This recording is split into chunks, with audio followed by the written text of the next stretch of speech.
নবীজি বলেছেন সাহাবীদেরকে লক্ষ্য করে যে তোমরা চলে যাওয়ার পরে পৃথিবীতে এমন একটা সময় আসবে যখন দ্বীনের উপরে, ইসলামের উপরে, ঈমানের উপরে টিকে থাকাটা এটা জ্বলন্ত কয়লা হাতের উপরে নিয়ে থাকা যেরকম কঠিন ওইরকম কঠিন হয়ে যাবে। আজ পৃথিবীতে মুসলিম আইডেন্টিটি নিয়ে চলাটা সহজ না কঠিন?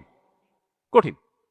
অমুসলিম প্রধান অঞ্চলে বা দেশে তো পরের কথা, মুসলিম প্রধান দেশেও মুসলিম আইডেন্টিটি নিয়ে টিকে থাকা বড় কঠিন।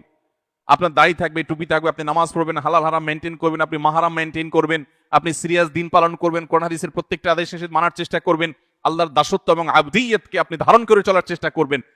সমাজে আপনাকে আলাদা চোখে দেখবে, বলবে যে এটা বেকার হয়ে গেছে, এই লোকের মাথা কেউ নষ্ট করছে। আপনি জাতে উঠতে পারবেন না।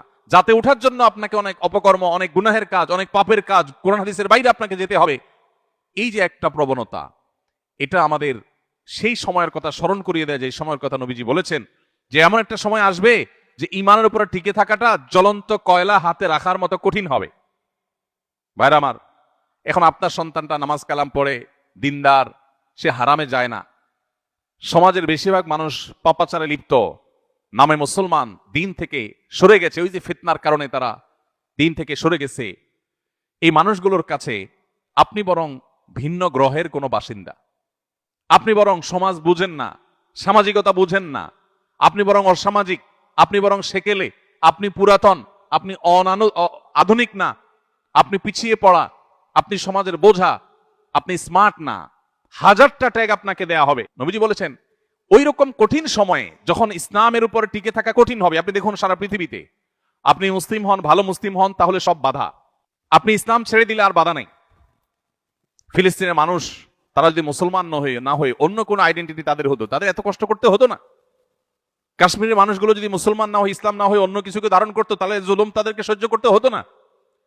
গত দীর্ঘ বহু বছর ধরে আমাদের দেশে জঙ্গিবাদের নামে, রাজাকারের নামে, বিভিন্ন নামে ধর্মীয় লেবাসধারীদেরকে যে কোণঠাসা করা হয়েছে, এরা যদি এই ধর্মীয় লেবাস, ধর্মীয় আইডেন্টিটি, ধর্মীয় মূল্যবোধকে ধারণকারী না হতেন, তাহলে এত বাধার মুখোমুখি তারা হতে হতো না। এই যে পরিস্থিতি, নবী সাল্লাল্লাহু আলাইহি ওয়াসাল্লাম বলেছেন এরকম কঠিন পরিস্থিতিতে যারা সব যায় যাক, আমার জাতে ওঠা লাগবে না, আমার সামাজিকতা গোল্লায় যাক, আমার গোটা দুনিয়ার মানুষের যে স্রোত এবং ফ্লো তার বিপরীতে যে হলেও আমি আমার ঈমানকে, আমার তাকওয়াকে অটল করার চেষ্টা করব, ধরে রাখার চেষ্টা করব।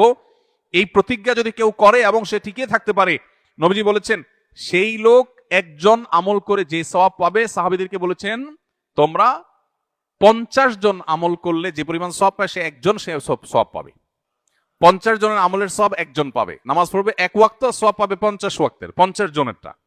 সাহাবা ইকরাম অবাক হয়ে জিজ্ঞাসা করলেন, হে আল্লাহর রাসূল, আপনি যে 50 জনের কথা বলছেন, ইয়া রাসূলুল্লাহ মিথলু আজরিনা 50 মিন্না আও মিনহুম, যে 50 জনের কথা বলছেন এটা কি আমাদের মতো সাহাবীদের মতো 50 জন নাকি তাদের 50 জন? কারণ সে আমলের 50 জনের কোয়ালিটি তো আর এই আমলের 50 জনের কোয়ালিটি এক না।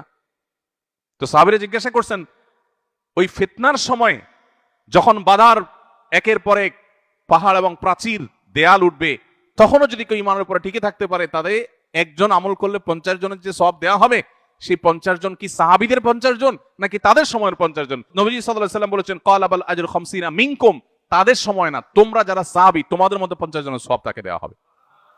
ভাইরা আমার, এইজন্য যেখানে ঈমান এবং আমলের উপর টিকে থাকা খুব বেশি চ্যালেঞ্জিং মনে হবে, বুঝতে হবে ফিতনা উপস্থিত হয়ে গেছে। এখন আমার তাকওয়া, আমার ফিতনার সময় যে রোল প্লে করার কথা হাদিস আমাকে উৎসাহিত করেছে, সেটি আমার করার কথা। এজন্যই স্যাক্রিফাইস, এজন্যই ত্যাগ করতে হয়। সমাজের সবাই বলবে না এত হিসাব নিকাশ করে চলা যায় নাকি? আমি বলবো হ্যাঁ, চলা যা না গেলে অচল হয়ে যাব, কিন্তু আমি ছাড়বো না, আমি ঈমানকে ধারণ করে রাখবো।